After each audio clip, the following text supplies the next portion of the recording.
بسم الله الرحمن الرحيم. الحمد لله رب العالمين. الحمد لله حمدا يوافي نعمه ويكافئ مزيده. سبحانك لا نحصي ثناء عليك أنت كما أثنيت على نفسك. أستغفرك ونتوب إليك. وأفضل الصلاة وأتم التسليم على سيدنا محمد الصادق الأمين المبعوث رحمة للعالمين وعلى آله وصحبه أجمعين.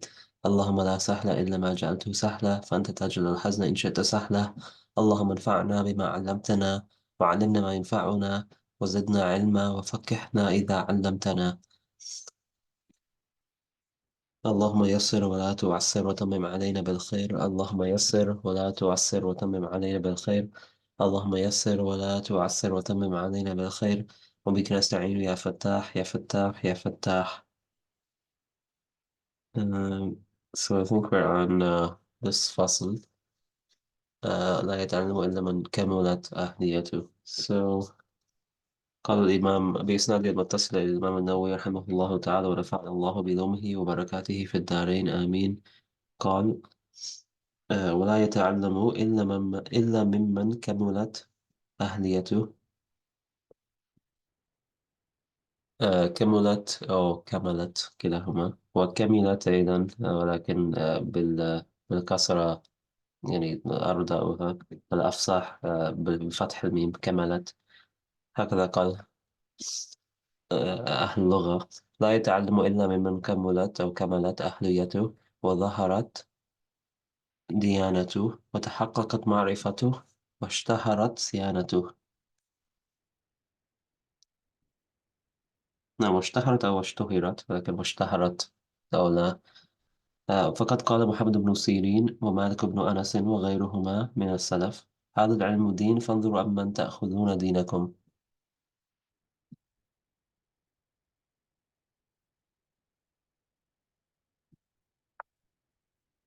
نعم، هذا مشهور. Okay, actually, let me just read the translation since he gave it a separate heading here. So he says that the student does not I'm just finding it in my physical copy. The student does not study except from someone whose competence is complete, his religiosity visible, has achieved ma'rifah. So he's translating ma'rifah here, meaning with ma'rifah of Allah subhanahu wa ta'ala. That's one way to understand it. You could also understand it as ma'rifah, just like ma'rifah ilmiya. Like he knows his stuff well in the subject, and he's competent in the subject that he's teaching. So it could be either way. That's also how, when I read it to different teachers, how they explained it. It could be either way. So he says has achieved ma'rifah and is well known as a person free of debilitating problems. I guess he added in the debilitating because nobody is free of some kind of problem, like minor problem at least. Muhammad ibn Sirin, famous Arab from the Tabi'un,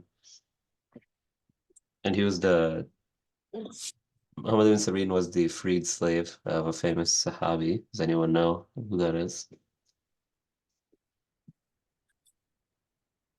He's the Mawla of Sayyidina Anas ibn Malik, radiallahu anhu.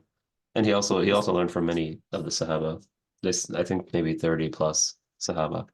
So Muhammad ibn Sirin, Malik ibn Anas, and other righteous forebears have said, "This knowledge is religion, so examine well he from whom you take your religion."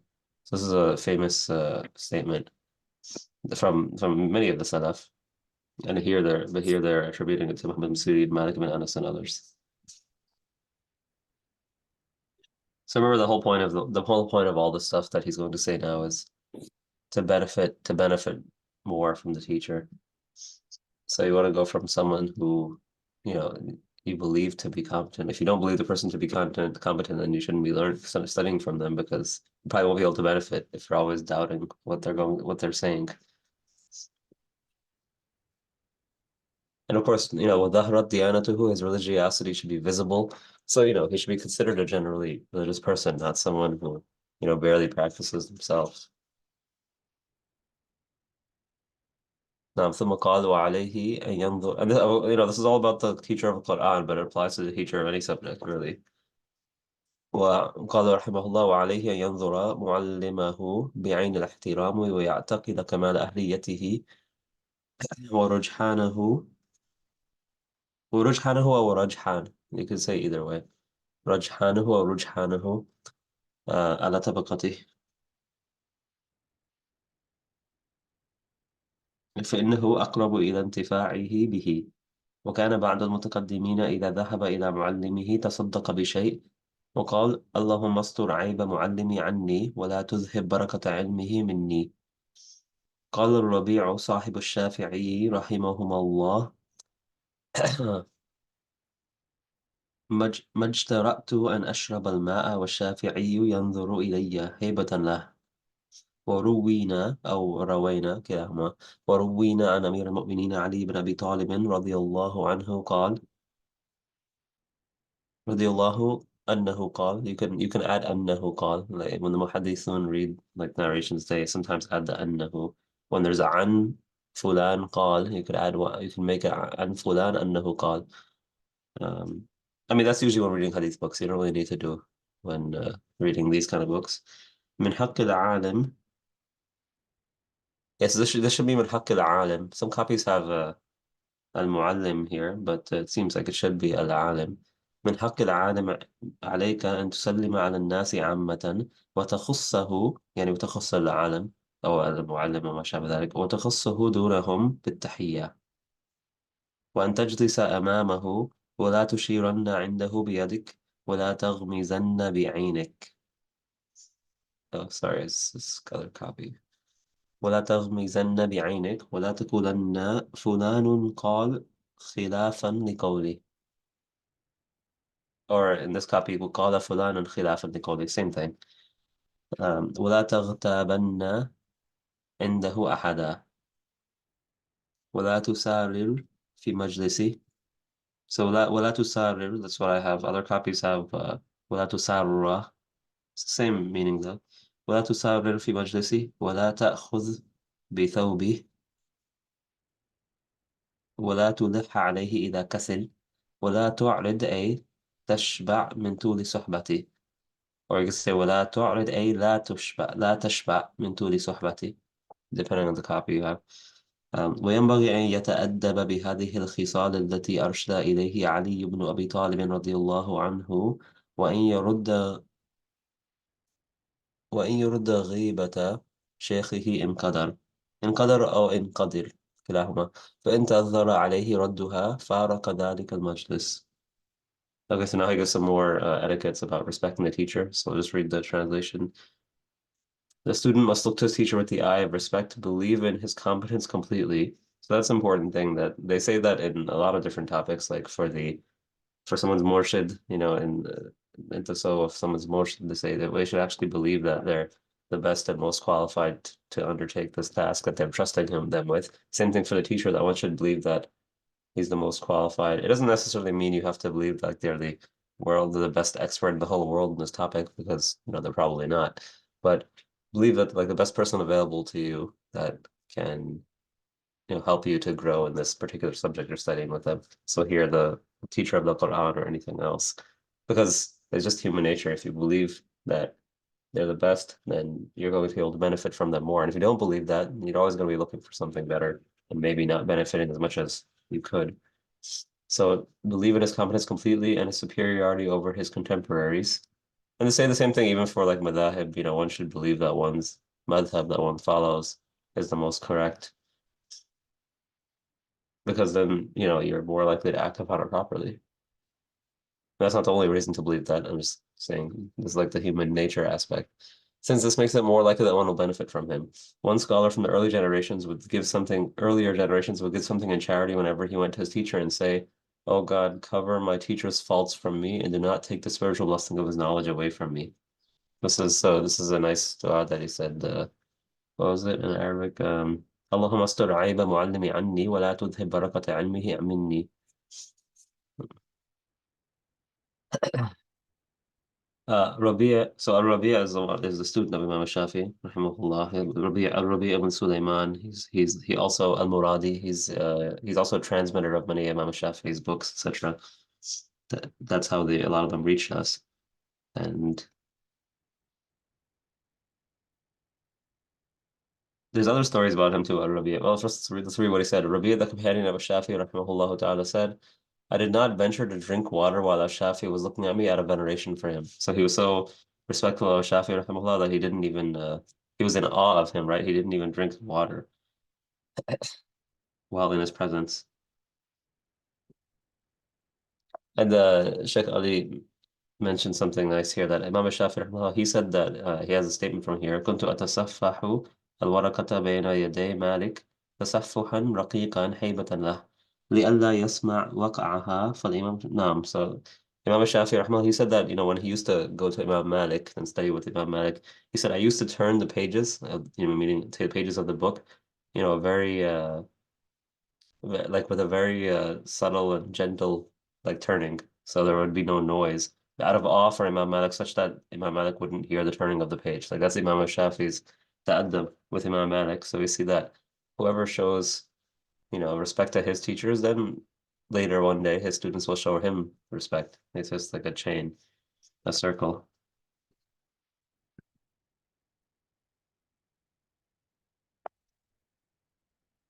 Then he says, what away now? No, sorry. Then we relate to the commander of the faithful Ali ibn Abi Talib radiallahu anhu said,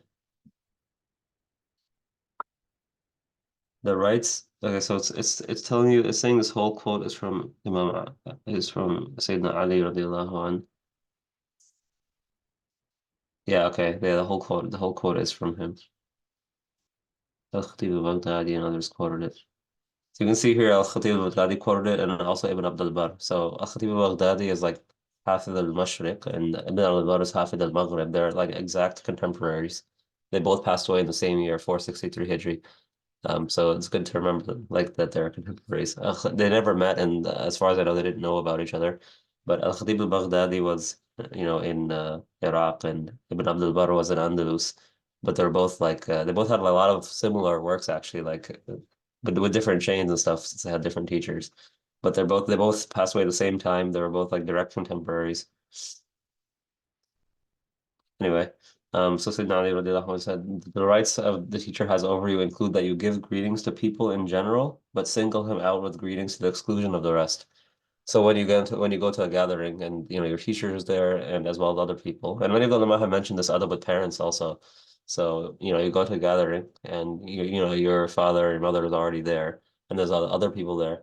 You would give a general greeting, assalamu alaikum, to everyone, and then you would specifically single out your teacher to like say assalamu alaikum warahmatullah to them specifically. And same for like a parent, like mother or father, or other respected people also. They say this adab will apply to them as well. And it doesn't even have to be your teacher, right? It could be anyone who's like a respected person in a gathering, including like a scholar that's not your teacher, but you know that they're an alim. Um, so single him out with greetings to the exclusion of the rest. They include sitting in front of him, not pointing with your hand in his company. So sitting in front of him in the gathering meeting, you sit right in front of him if you can, because then it's easier for him to address you, etc. And you can benefit more. You can hear what he's saying. And then wala don't point to anyone. So not pointing with your hand in his company. So this can mean different things, but don't point out like other people's errors. It could also mean لا تشيرن عنده بيدك. So it could also mean just don't be doing things that will distract him. Like you're pointing here and there and you're sitting in front of him and he's trying to teach possibly. The next one he says is not winking your eye at someone. لا تغمزن بعينك. So there's another narration of the Sayyidina Ali radiallahu anh, that in that it has the wording وَلَا تَعْمِدَنَّ بِعَيْنِكَ غَيْرَ. So you're not winking with someone or like gesturing with your eyes about somebody else. Again, some of them said this is about pointing out someone's error to the teacher, trying to be like, oh, look what that student did, or something like that. But it could mean different things. But you could also mean, just not communicate. Like we have in school, like we pass notes to people and text people in class. So like basically that sort of thing. Don't be communicating with other people in the class unless there's like a need for it, or like somebody, the guy next to you is like, oh, what did the chick just say? I just want to write it down. Like that's fine, but not like having conversations or something in class. And that's obvious anyway. Then the next one is not citing a position contrary to his. So you don't say, oh, this other sheikh says this, which is different than what you said. That should be, an obvious adab. Because then you're kind of putting this teacher in a difficult position. Now he has to answer that, or if he thinks it's wrong, he's going to have to say so. And it's kind of awkward because now, you told him who said it. That's why they say one of the adab of asking questions is, don't mention who said this thing. Just mention that, oh, some sheikh said this. What do you think about that? Let him comment on it, but don't say, oh, this famous sheikh said this, so now he has to like, oh, the famous sheikh is wrong. And that's like a common, I guess, error in asking questions that you see from students. They say like, oh, but this sheikh said this. Especially, it's even worse if it's like both of them teach at the same institution, they know each other, so no one wants to contradict the other. But if one person is wrong, then it becomes kind of an obligation for the other teacher to say so, depending on the issue. So, just not to bring up disagreements unless there's some benefit in it and without naming who's saying it. Not backbiting anyone when in his presence. Because if you backbite someone in his presence, it becomes like an obligation for him, even for a normal Muslim, to either stop you or to leave the gathering, and you're just creating like a problem. Obviously, it's also sinful for you to backbite someone in his presence, or even in not his presence. So that's the even bigger. That's the better reason not to do so. The more important reason not to do so. Um, the next one he says is not conferring with someone sitting near you while in his audience. That's what we said, not talking to each other and having conversations unless there's like some benefit in it. So one should have, their full attention for the sheikh, not just for the people in one's gathering that you're sitting next to. That's why it's also important to pick the right people to sit next to. Someone who's always talking, may not be the right person to sit with. ولا تأخذ بثوبي. Oh, sorry. Not grabbing his garment. Like, when he's standing up, this is also a cultural thing. When standing up, you grab his garment to ask him more questions or, like try to stop him from leaving. So don't do that sort of thing.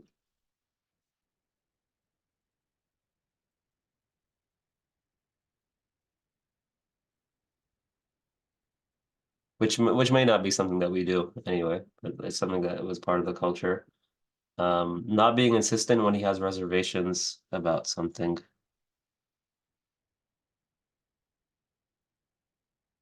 That translation, so here he says, وَلَا تُلِحَّ عَلَيْهِ إِذَا كَسَلَ. So once he becomes like he's kind of basically it's saying when he's tired. I mean, if you translate it literally, if he's being lazy, but really it's just saying like he's tired from teaching. He was teaching a long time maybe. So don't keep, insisting on asking and stuff if he needs like a rest or a break. And this is also contextual, right? If it's like someone elderly, it's even more emphasized. What but if he has the energy, then of course you keep taking the benefit if you can. ولا تعرض أي لا تشبع من طول صحبتي. And not being inharmonious, such that you become fed up with accompanying him after a length of time. Yeah, so don't become fed up with his company.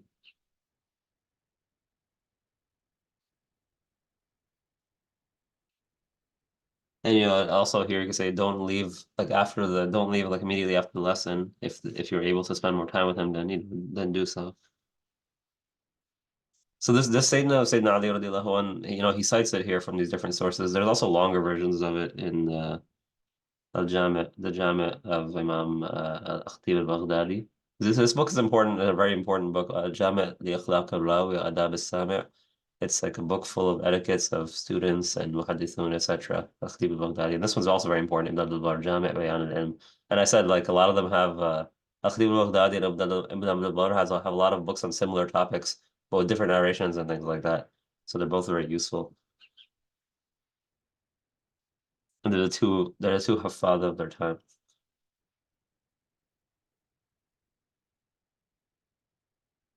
Although Al-Khatib al-Baghdadi was given more prominence in hadith, probably because he was from the central lands of Islam and not from Andalus. Because Ibn Abdul Barr is, just as great. And the last thing he mentioned, وينبغي أن يتأدب بهذه الخصال. The student should discipline himself with these characteristics that Sayyidina Ali رضي عنه. So here you say كرم الله وجهه. Anyone know why they say that only after Sayyidina Ali's name? My copy doesn't have that, by the way. But anyone know why we say this? May Allah ennoble his face instead of just رضي الله عنه.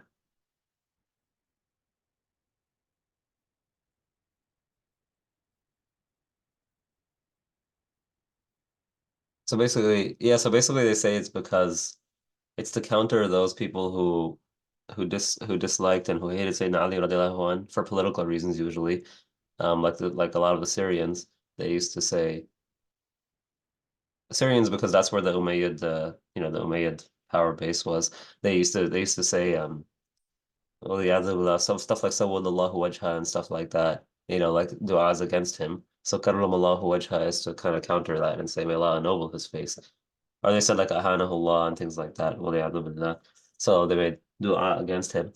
So this is just because the ulama wanted to counter that, and so they used to say Karramallahu wajha.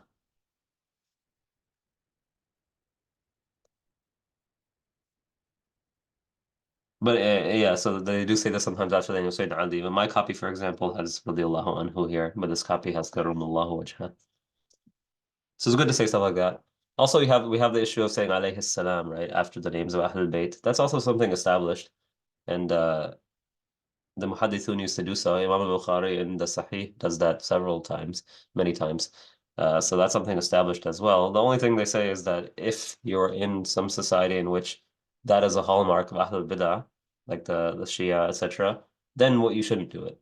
So basically it depends on the context. So if you're sitting in a class, and it's all Ahlul Sunnah and it's like students, it's not like, laymen who will be confused, then no problem in saying, Sayyida Fatima alayhi salam or Sayyidina Ali alayhi salam. But if you're in like a public gathering, probably not a good idea because people will think that you're Shia from the Shia or something like that. But there's no problem with it. I mean, we say even to the average person, we say Assalamu alaikum, right? So saying alayhi salam for any Muslim is not a problem. But then we have this association with the Shia, so that's why you wouldn't always do it.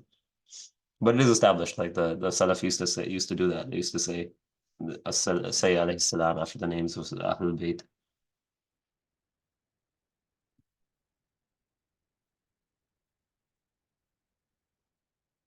Anyway, he says that also the student rebuts any backbiting of his sheikh whenever he is able and leaves that assembly if he's unable to do so. Meaning he's in a gathering and other people are speaking about his sheikh and saying some negative things about him. He should try to, defend his sheikh. And if he can't, then he should leave.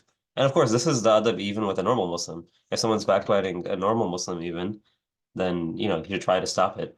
But then it's even more emphasized when it's his sheikh or like a parent or anyone who's like very respected for him. So again, all this is just to, increase one's benefit from that one can take from the teacher. So let's move on to the next chapter. Okay, how to enter and exit the lesson and a few other adab here. قال رحمه الله فصل ويدخل على شيخه كمال الخصال متنظفا. What does that have here? Yeah, متنظفا. وفي نسخة متلطفا وفي نسخة متصفا. ولكن نعم متنظفا بما ذكرناه في المعلم. بما ذكرناه هذا ما عندي، وفي هذه النسخة كما ذكرنا في المعلم. متطهرا مستعملا السواك فارغ القلب من الأمور الشاغلة، وأن لا يدخل بغير استئذان إذا كان الشيخ في مكان يحتاج فيه إلى استئذان، وأن يسلم على الحاضرين إذا دخل ويخصه، يعني ويخص الشيخ، وأن يسلم عليه وعليهم إذا انصرف كما جاء في الحديث، فليست الأولى بأحق من الثانية. So I have it with بأحق. In this copy it has أحق without the ba, and we can check the hadith sources to see which one is closer.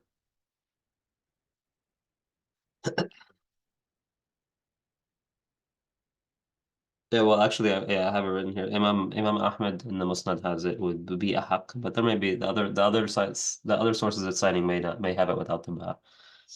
ولا يتخطى رقاب الناس بل يجلس حيث ينتهي به المجلس إلا إلا أن يأذن له الشيخ في التقدم أو يعلم من حالهم إيثار ذلك ولا يقيم أحدا من موضعه فإن آثره غيره لم يقبل اقتداء بابن عمر رضي الله عنهما إلا أن يكون في تقدمه مصلحة للحاضرين أو أمره الشيخ بذلك ولا يجلس وسط وسط الحلقة إلا لضرورة وفي نسخة لا يجلس في وسط الحلقة إلا لضرورة ولا يجلس بين صاحبين إلا بإذنهما وفي نسخة بغير إذنهما والمعنى واحد فإن فسحا له قعد وضم نفسه. Okay, so few other things he mentioned here. Okay, entering and exiting the lesson is how he gives the heading here.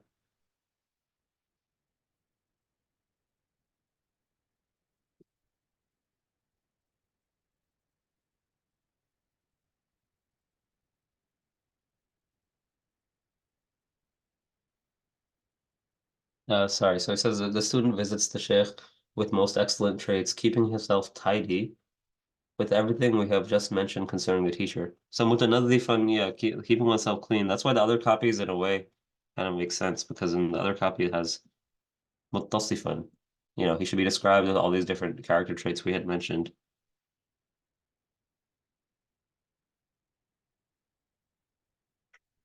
But it could be mutanadhifan also, and that's what's in most of the copies. It's also what's in Imam an-Nawawi's own mukhtasar of this work, so it's fine. متنظفا بما ذكرناه في المعلم. Everything we have mentioned concerning the teacher. Cleanliness. Okay, so متطهرا, yeah. Cleanliness, or you could just say in a state of purity, right? متطهرا could be about, the shar'i purity. It could also be about physical cleanliness, but more likely to be the shar'i sense state of purity, like being in wudu. Regular use of the toothstick, the siwak, and a heart free of preoccupying matters. So, yeah, if you want to benefit in the class, you have to not have your mind on completely on something else.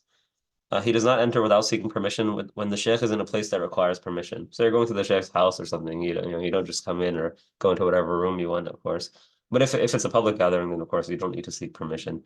The student greets the attendees upon entering and then singles out his teacher with his greeting. So the same adab he mentioned previously in the statement of Sayyidina Ali radiallahu anhu. Then singles out his teacher with his greeting. Here you're saying first you do the attendees and the sheikh. I mean, other ways fine too. Like saying salam to the sheikh first if you happen to walk in and you're close to him. So these are just general things. All these are going to be dependent on the context. Likewise, he bids farewell to him and the assembly in general when he departs, just as is related in the hadith. The first is no more deserving than the second.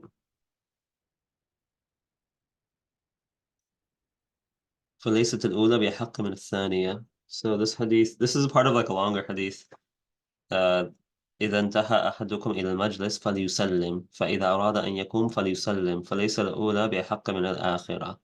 So it seems in the context of the hadith is talking about saying salam when coming and when leaving. It's saying that the first isn't more important than the second. When you first come in, that salam is not important than leaving. So it's also important to say salam when leaving. That's basically what the hadith is talking about. And you can look in the Musnad and Imam Ahmad if you want the more context for it. The student does not step over people and sits wherever the assembly's perimeter happens to be. This is also directly from the command of the Prophet sallallahu alaihi wasallam. He used to tell the Sahaba, how to sit and how to enter the gathering. So this is a lot of these adab that are mentioned here. If you look at them, the exact wording, you can actually find them in narrations from the Prophet sallallahu alaihi wasallam. But he doesn't cite all that because then it would just become really long if we did that. Yeah, so you sit at the edge, not like go to the middle and make everyone move for you, basically. Unless the sheikh gives him permission to come forward, or he knows from the behavior of the other students that they prefer it. So, one example would be like you're the reader, you're the one who's going to read the text of the sheikh, so it makes more sense for you to be in the front. So then, in that case, everyone knows that you're the reader, so everyone, no one would mind. You're supposed to go to the front. But it's just saying in general, you wouldn't do that. You wouldn't make everyone move and go to the front if you came later and everyone else is already seated.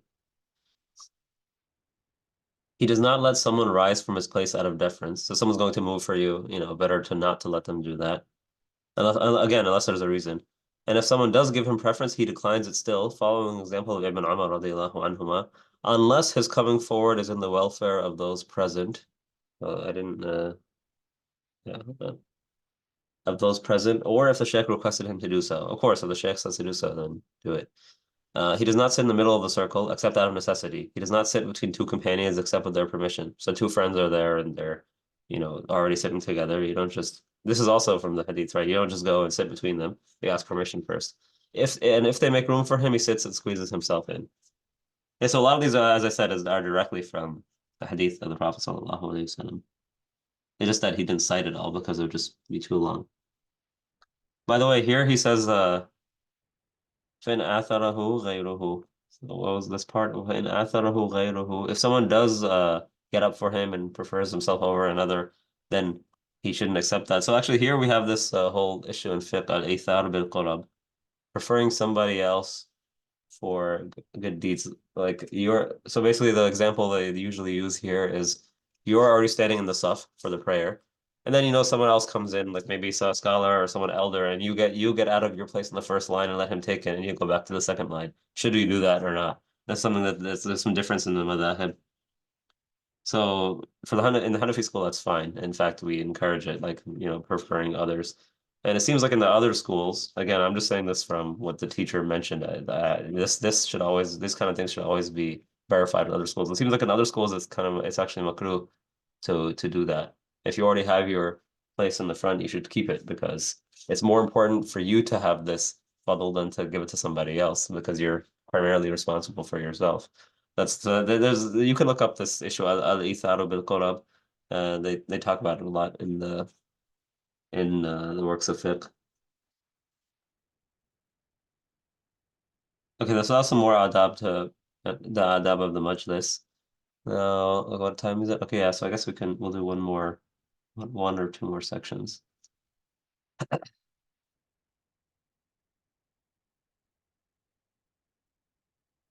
أوكي قال رحمه الله تعالى وينبغي أن يتأدب أيضا مع رفقة. Oh yeah, so also one note here, you can see here that the word, we always say حلقة. Maybe we already mentioned this, but they say it's more eloquent to say حلقة بإسكان اللام سكون اللام, so a حلقة instead of a حلقة. حلقة هذه اللغة الفصيحة المشهورة ويقال بفتحها في لغة قليلة. So, Imam Nawawi was actually citing people to say halaqa is actually the less popular one. The more eloquent one is halqa. But I guess if you do that, people won't always know what you're talking about. But yeah, that's the more eloquent way, halqa, instead of halaqa. Anyway, now I have another word, rifqa. Rifqa, it could be rifqa or rufqa, one's companions, or one's friends. وينبغي أن يتأدب أيضا عفوا وينبغي أن يتأدب أيضا مع رفقته أو رفقته كلاهما. نعم رفقة ورفقة. وحاضري مجلس الشيخ فإن ذلك تأدب مع الشيخ وصيانة لمجلسه ويقعد بين يدي الشيخ قعدة المتعلمين. So قعدة with a كسرة عندك قاف. This is does anyone know this is a name for this in Sarf and for this kind of pattern. I'm trying to remember it myself actually, but they have like Jalsa and Jilsa, two different patterns. So they say that the Jalsa, they call it Ismul Marra, and Jilsa. Oh wait, sorry, I mixed. Oh, wait, let me just erase the vowels. I mixed them up. This one is Jalsa, and this one's Jilsa. So Jilsa, they call it Ismul Hay'a. So basically, jilsa is like the manner. So they say ijlis jilsat al-qari, sit like a qari sits, or ijlis jilsat al-musalli, sit like someone praying. But then a jalsa is like something happening, something that's happening, like one occurrence. So they sat to like jalasa fil jalsa, yani fil majlis. So here he's saying qa'da. Qa'da is like he's sitting in the manner of a student. قاعدة المتعلمين. This is اسم الهيئة. نعم قاعدة المتعلمين لا قاعدة المعلمين. So he says like a student, not like a teacher. He's still a student. Um, ولا يرفع صوته رفعا بليغا من غير حاجة. ولا يضحك ولا يكثر الكلام من غير حاجة ولا يعبث بيده ولا غيرها ولا يلتفت يمينا ولا شمالا من غير حاجة بل يكون متوجها للشيخ. وفي نسخة متوجها إلى الشيخ كلاهما صحيح مصغيا إلى كلامه. So basically, he's paying attention. So let's read what he said here.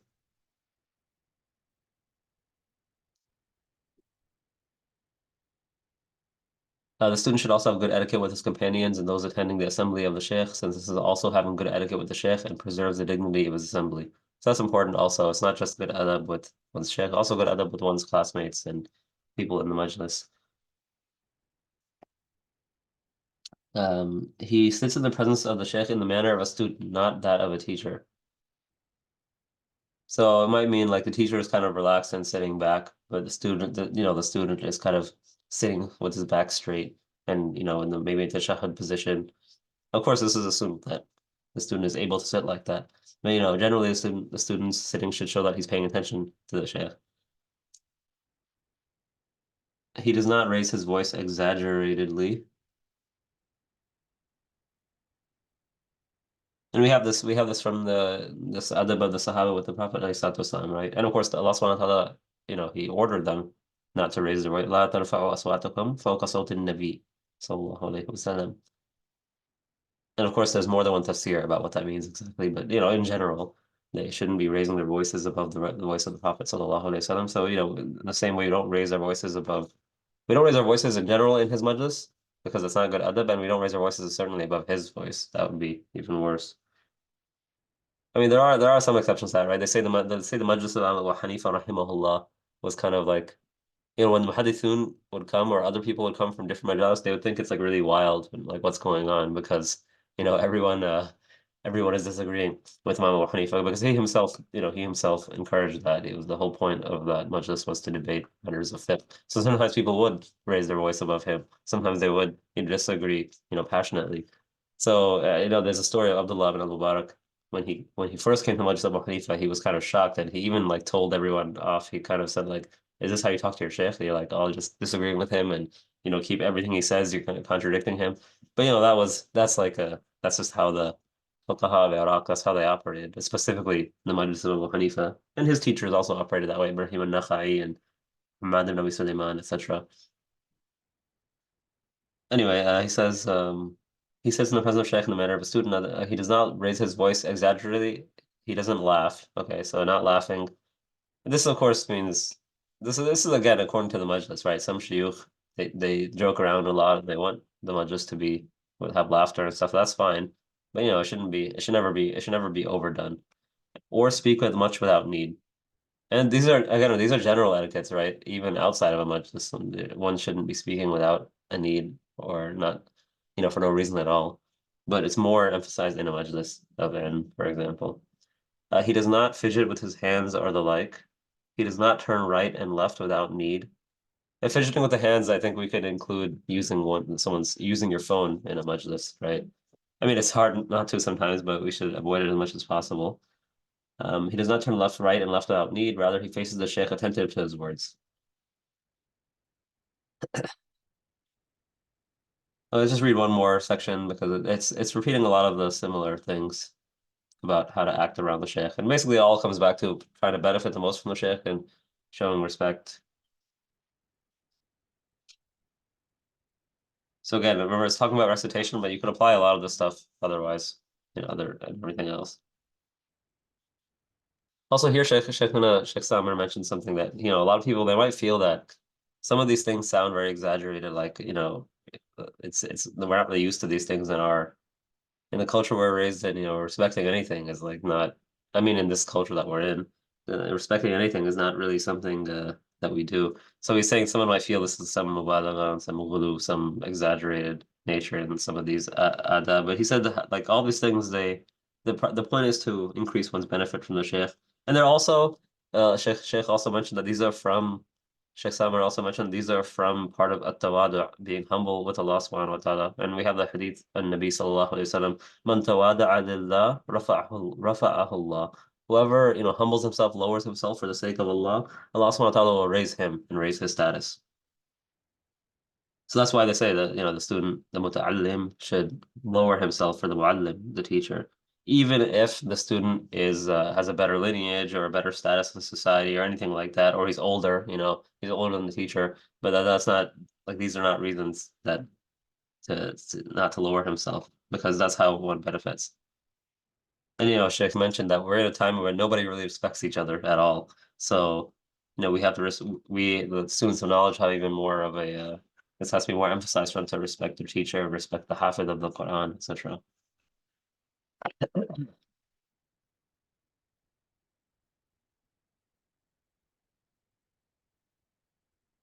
Okay, so let's just read the next one quickly and then we'll finish for today. قال رحمه الله تعالى فصلا ومما يتأكد الاعتناء به ألا يقرأ على الشيخ في حال شغل قلب الشيخ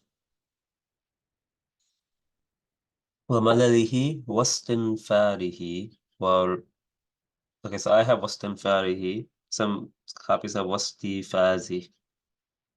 Other copies have both, actually. Okay, yeah. So we'll go through that one and read the translation. وغمه وفرحه وجوعه وعطشه ونعاسه وقلقه ونحو ذلك ومما يشق عليه ويمنعه من كمال حضور القلب والنشاط وأن يغتنم أوقات نشاطه ومن آدابه أن يحتمل جفوة الشيخ وسوء خلقه ولا يصده ذلك عن ملازمته وفي نسخة وألا يصده ذلك عن ملازمته واعتقاد كماله ويتأول لأقواله وأفعاله التي ظاهرها الفساد تأويلات صحيحة فما يعجز عن ذلك.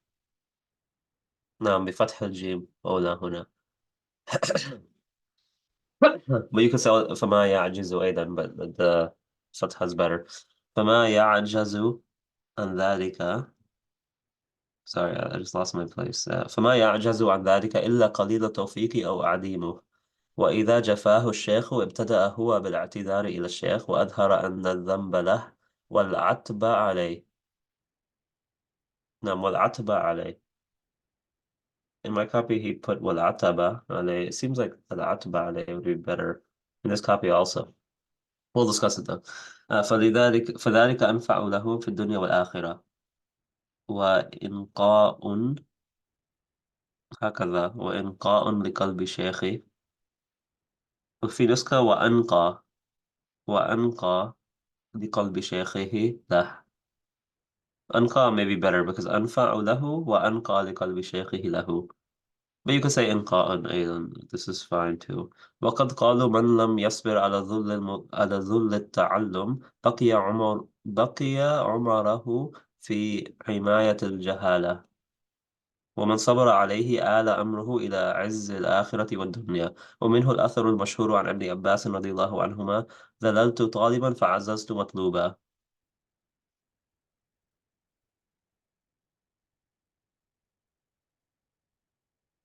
Okay, let's just read this. He says, among the things the student is advised to heed is that he is not to recite to the sheikh while the sheikh's heart is preoccupied or bored, or while he's reluctant, distressed, overjoyed, hungry, thirsty, tired, troubled, or anything that makes it difficult for him or prevents him from having complete presence of heart or from being energetic.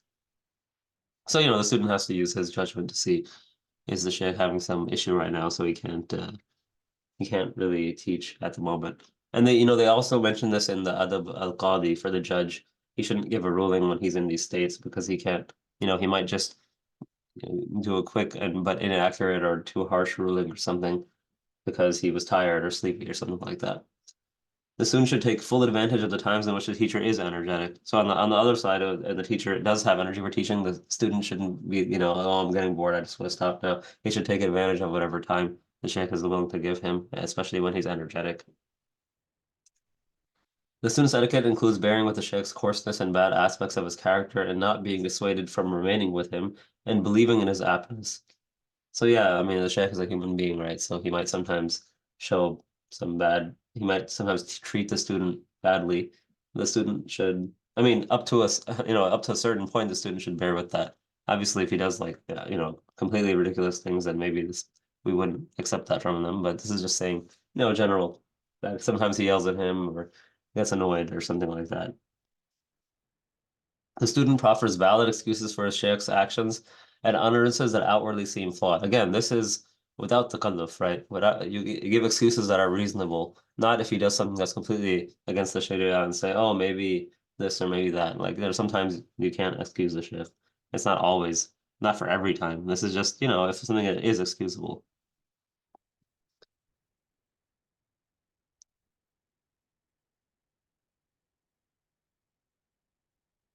And we have the story of Sayyidina Musa alayhi salam with Sayyidina Al-Khadir radiallahu anhu. Some examples of that. Of course, those were extreme examples, but Allah subhanahu wa ta'ala himself, had told Sayyidina Musa alayhi salam to go to Sayyid Khadir. So, if the Shaykh, kills somebody right in front of you, then of course there's no excuse for that generally. Not like Al-Khadir. So here said what actually yeah, okay, it's the same in both copies, but then who is incapable of this except for someone with little or no accomplishment? I'm not really sure about accomplishment, but it said فَمَا يَعْجِزُ عَنْ ذَلِكَ إِلَّا قَلِيلُ التَّوْفِيقِ أَوْ عَدِيمُ. So someone who's not able to come up with excuses for the sheikh's behavior, he's someone with either very little tawfiq, like Allah subhanahu wa ta'ala didn't grant him that, or he doesn't have any tawfiq. عَدِيمُهُ عَدِيمُ التَّوْفِيقِ. Uh, and we're supposed to any believer, we're supposed to give excuses, right, for something we see from them. So for the sheikh, it's more emphasized because in order to benefit from him, you kind of have to do this stuff.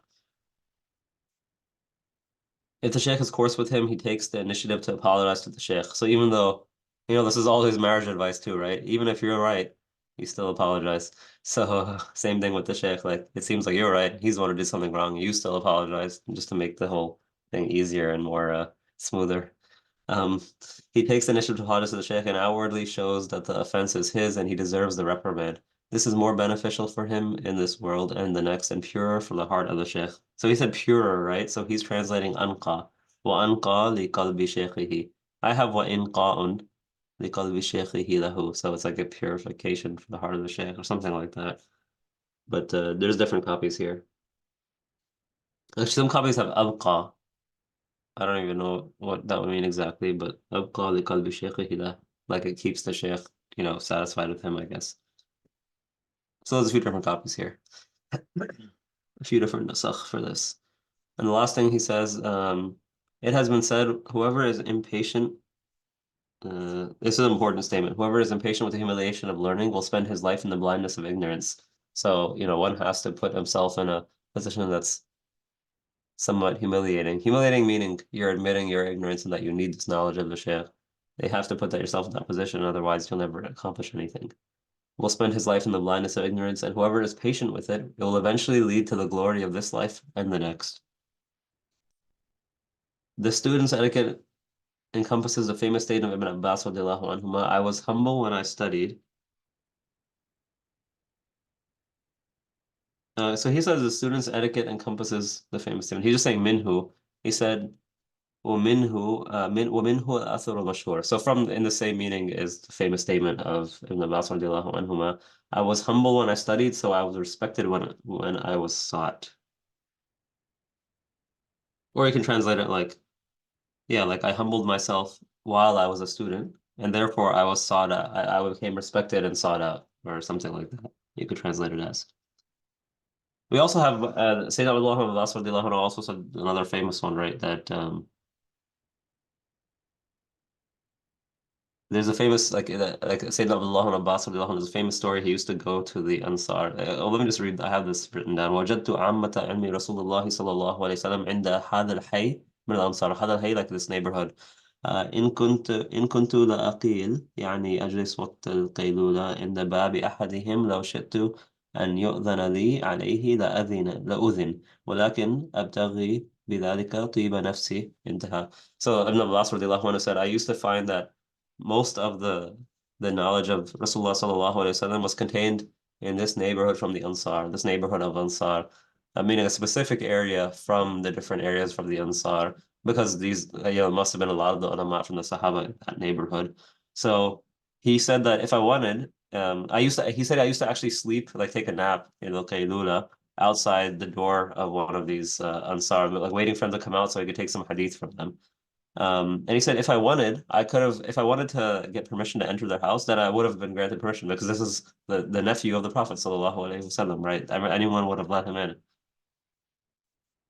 Or not the nephew, the cousin, first cousin of the Prophet sallallahu alaihi wasallam. So anyone, if the, what is it? First cousin once, yeah, first cousin. So if he wanted to get in if he wanted to, if he had asked permission to enter any of these houses, then he would have been let in, absolutely. But he said that, لكن أبتغي بذلك طيب نفسي. He wanted to, basically, he wanted these people to be like very satisfied with him, that he's like staying outside and being like a student so that they'd be more likely to benefit from him. So Ibn Abbas has a lot of other statements like that too. We have that famous one that I think it's from Ibn Abbas, might be Ibn Umar, لا يعلم أو لا يتعلم مستحي ولا متكبر. Like the two people who don't learn are the ignorant one and the shy one. There's other statements Ibn Abbas about learning. So he was very much concerned with this. Anyway, he said here, ظللت طالبا فعززت مطلوبا. So that's a nice statement.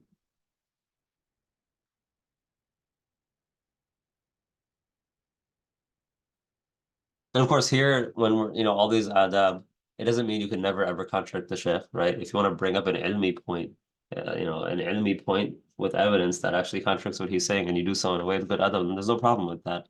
That's just saying that these things are just to respect him in order to benefit from him more. So I think we'll stop there for today. Inshallah, I'll continue on Wednesday, and we'll try to be more regular with this until Ramadan. And then Ramadan, we'll try to figure out maybe a different schedule. I was thinking we can do like short sessions in Ramadan, maybe like 10, 15 minutes, but do them more often or something like that, like every day, or like 15, 20 minutes only. But I don't know. We'll see. We'll see if that works for people or not. اللهم انفعنا بما علمتنا وعلمنا ما ينفعنا وزدنا علما يقربنا إليك يا ذا الجلال والإكرام. اللهم فقهنا في الدين وعلمنا التأويل وعلمنا الحكمة. اللهم احفظ أمة سيدنا محمد صلى الله عليه وسلم. اللهم انصر أمة سيدنا محمد صلى الله عليه وسلم. اللهم اغفر لأمة سيدنا محمد صلى الله عليه وسلم. اللهم ارحم أمة سيدنا محمد صلى الله عليه وسلم رحمة عامة.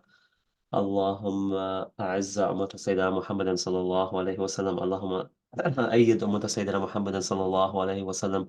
اللهم أغث أمة سيدنا محمد صلى الله عليه وسلم. سبحان ربك رب العزة عما يصفون وسلام على المرسلين والحمد لله رب العالمين. سبحان ربك رب العزة عما يصفون وسلام على المرسلين والحمد لله رب العالمين. سبحان ربك رب العزة عما يصفون وسلام على المرسلين والحمد لله رب العالمين. Yeah, I just saw like an athar from Sayyidina Ali radiallahu anhu where he said that to close out majalis by saying these 3 times. Subhana rabbika rabbil izzati amma yasifun. So I was trying to do that now. Inshallah I'll see everyone on Wednesday. Jazakumullah khairan. جزاك الله خير. Assalamu alaikum.